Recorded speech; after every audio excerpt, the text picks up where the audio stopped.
Well, the Beijing Olympics get underway in about 2 weeks, and organizers announcing yesterday they will limit ticket sales because of rising COVID cases. Here's the statement. To protect the health and safety of those involved with the games, the original plan of offering tickets to the public has been altered towards spectators from selected groups. Clay Travis, founder of OutKick. Clay, how you doing? I don't know how the world's going to look at this thing, but man, it's going to be interesting. Here's what you can and cannot do if you are an athlete in Beijing. Proof of vaccination, daily testing, mask wearing when not competing, no talking in elevators or other closed spaces, and no cheering or singing for teammates. They're encouraging clapping only.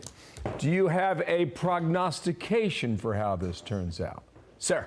Well, first of all, we should not be in Beijing after they lied to the world and unleashed COVID all over the place, and the 2 years of disaster that has ensued. The idea that we would then go and basically bend the knee and show up in Beijing, which, let's be honest, is not an incredible winter venue in the first place, is, I think, wrong. And what I said starting a year ago, Bill, I said, hey, let's host the Winter Olympics in the United States. Let's do it for Western democracies. Let's all turn our back on China, and let's have our own Winter Olympics. We win, along with Canada and the rest of the Western democracies, almost all of the Winter Olympics medals anyway. So it's not like we're undercutting that legitimacy.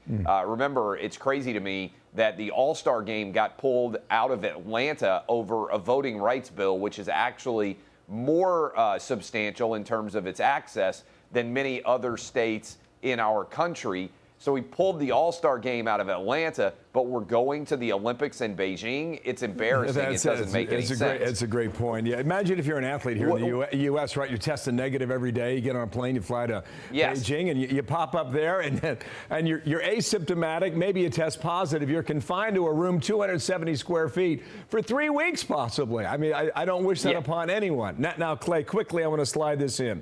This is a minority owner in the NBA team known as the Golden State Warriors.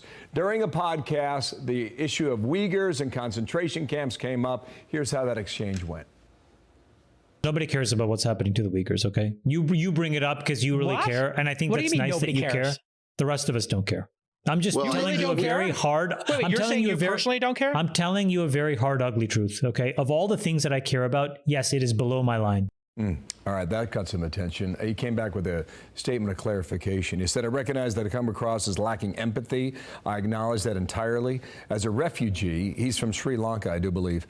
My family fled a country with its own set of human rights issues, so this is something that is very much a part of my lived experience. To be clear, my belief is that human rights matter whether in China, the U.S., or elsewhere, full stop, end quote. To that you say what, Clay?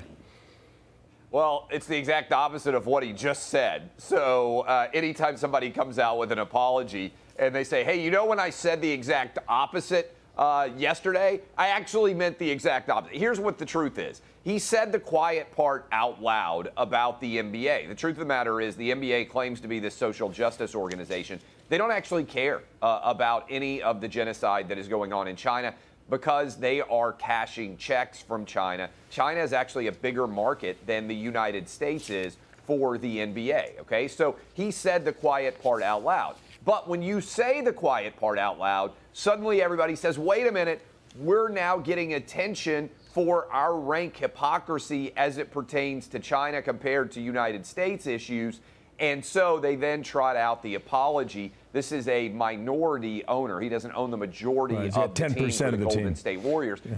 But the embarrassing thing, Bill, here is, you know how many stories there are, at least there were last night, about this entire story on ESPN? Zero. Do you know how many actual media members who are in the NBA and claim that they're woke and run and chase after every coach or every player anytime there's the tiny little sliver of political controversy and ask questions about it? Zero. Everybody is pretending that this story doesn't exist because it challenges the NBA's woke agenda.